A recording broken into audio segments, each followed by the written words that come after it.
Hi, Chris. Good. Welcome. Hi, Lorraine. Thank you so much. Thank Happy you to for be taking the time to speak to us today. I've been looking forward to talking to you. I've watched a couple of your videos. Tell me a little bit about AWS in South Africa. here. Yeah, absolutely. The AWS story in South Africa, from my perspective, is something for us to have quite a bit of pride in because it's actually a South African story, AWS in general. So not many people know that AWS was actually, I guess, born in South Africa. There was an idea late in 2003 to solve for a challenge around utility computing for Amazon.com. And a few engineers came up with the idea of how to provide the scalable elastic computing offering for Amazon, which then became an idea for customers. We believed that if we could solve it for Amazon, we could potentially solve it for other customers as well. They got the approval to build that solution and then asked to come back to South Africa. They were South African engineers and moved back to South Africa in late 2003 and started to engineer out of a house in Llandudno, which then became a small office in Constantia. At that point in time, they had no office furniture, so one of the guys donated patio furniture, which is the first desk for the guys to build on. They weren't on the corporate network. They had dial-up internet connectivity, and essentially that became AWS. If you fast forward to 2024, where we are today, that has become a 5,500 strong presence across the country and quite a bit of momentum across all the different industries like financial services, retail, mining and manufacturing as well. And we continue to help our customers to solve for really, really complex business outcomes and challenges that they have. What a fantastic story. And I love the fact that it was born here in South Africa. Tell me about yourself and your career and how did you end up at AWS? Sure. So I've been with AWS for around 6.5 years now. I joined at a time where, although we had the long history and presence in South Africa, we hadn't really built a customer-facing sales and marketing entity.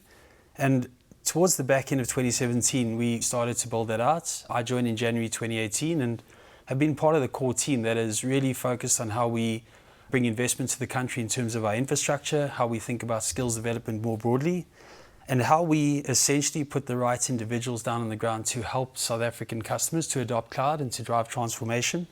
Before that, I spent 5.5 years at Dimension Data, another proudly South African story that went global, was acquired by NTT, running their data center business, and really have been in technology right out of high school.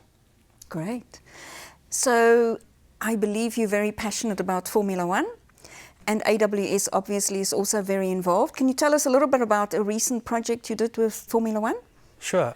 If we look at AWS, we've done a lot in the sports industry in general. We find that it's an area that we can bring a lot of benefit, especially for fan engagement and the fan experience. So if we think about Formula One, there are a couple of things we did. We started off by focusing on the data and how they can leverage and utilize the data in order to drive new experiences. So what does that mean? If you watch Formula One, you'll see there's a bunch of insights that have started to be brought forward for viewers. As recently as the Spanish Grand Prix last weekend, it was quite interesting for me to see that Lewis Hamilton was essentially chasing third place. And there was a call out to say that within the next 4 laps, Hamilton would be in a position to be able to chase Leclerc down and potentially make the overtake. And 4 laps later, you saw Hamilton right behind Leclerc getting ready to overtake him. So again, that's the insights of real-time data that for a fan, you can sit and actually understand what's potentially going to happen. And the other bit that we're incredibly proud of is the regulations that changed in 2022. We've played quite a big role in how Formula One changed the regulations in order to bring closer racing. And I think if anyone looks at the last 4 to 5 weeks, the racing has been closer now than it has been in recent history. If you think about Lando Norris is pushing Max Verstappen quite hard in the last 4 to 5 races. So again, changing the sports in general, but then secondly, making it a really good fan experience is what's most important. Great, fabulous. One of the things that I notice in every interview that you've done that I've seen is that you're very much customer focused. Now, to be customer focused, you need a team that is trained a specific way to ensure that you provide that great or high quality customer experience. So tell us a little bit about skills at AWS and how you go about that. Sure. So it actually starts with our hiring process and how we think about bringing talent into the organization. So you might have heard me speak about our leadership principles. Essentially, it's the core values of Amazon, which then translates into every entity. You know, the feedback I've gotten from customers is that whether they engage with the team in South Africa, in the UK, or our global counterparts in Seattle or the US, the experience is always consistent. And why that's consistent is that we use these leadership principles, again, as the core values to drive behavior, but also to attract the right talents. And it essentially is used as a navigational tool around how we show up both for each other as well as our customers. So when we think about performance reviews, the leadership principles play a key role in that. When we think about making decisions for investment for customers, the leadership principles guide that. When we think about promotion, change of role, the leadership principles guide all those things. But the first one has always been customer obsession. And if you go back to the early days, Amazon still to today has a history of disrupting ourselves off the back of doing something for customers based on their direct feedback. The customer obsession piece is really where we think about focusing on the outcome that is most appropriate for the customer, and then from there working backwards to understand how we can drive the value for the customer. Key questions there is always, again, what's in it for the customer?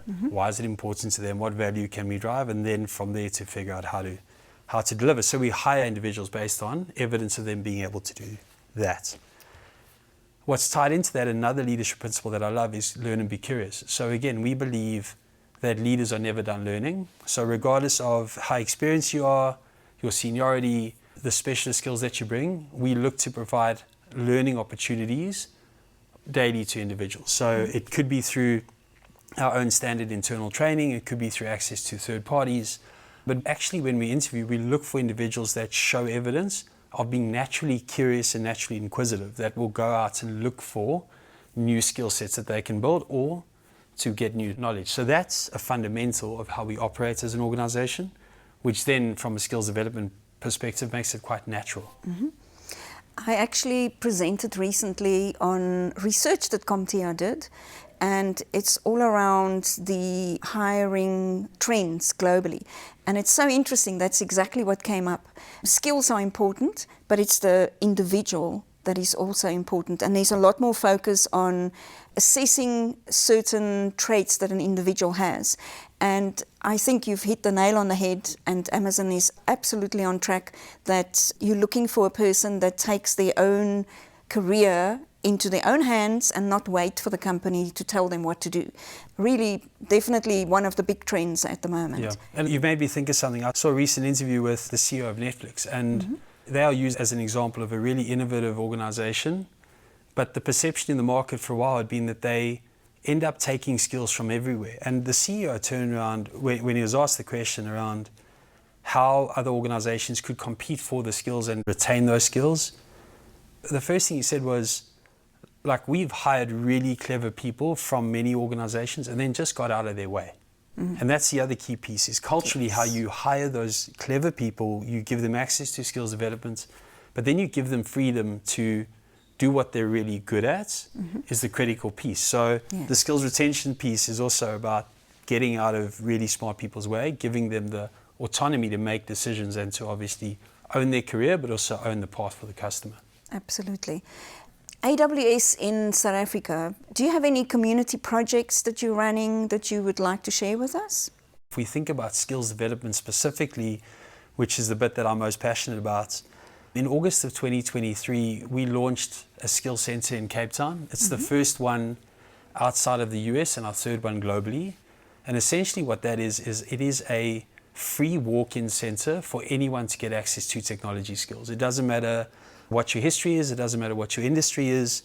You can walk into the center, it has a whole bunch of interactive displays. But secondly, you can sign up for courses that can take you as far as certification to become an accredited AWS engineer or architect or anything like that, and then give you access to the job market, employment opportunities. But we also then partner both with government organizations and entities as well as the private sector. So recently we just graduated 50 females in partnership with Women in Tech as well as ABSA, where we brought 50 unemployed females into this program. We ran them through a 12-week process. As they certified, they've now had employment opportunities as well. So we go into the community, identify these types of individuals, give them the skills opportunity and then the employment opportunity as well. We're about to launch something with the Western Cape Education Department around training teachers in order to then go out and to help us to build those skills. So that for me is the big place we can make an impact on the community. Very much so. We recently interviewed Walani from Women in Tech. Okay. So Awesome. we're aware of the wonderful work That's that great. she does, Yeah. and it's nice to see the link with some of the corporates in the industry. We have a lot of young people that are watching our videos. What advice do you have for young people who would like to get into tech?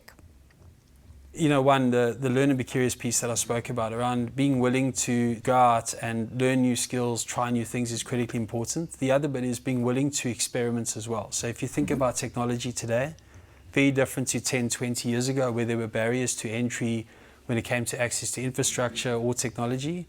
Today, especially with cloud, it's very easy to get access to technology. So go out, take advantage of some of the offerings in terms of online training, then go and learn to build some stuff and use that as the sort of springboard into technology. And then secondly, identify the areas that are the hot trends that are looking for new skill. The other piece is it's very easy to pivot into a different direction when it comes to technology, right? So when you enter into technology, don't think you're stuck in one area. It's very quick.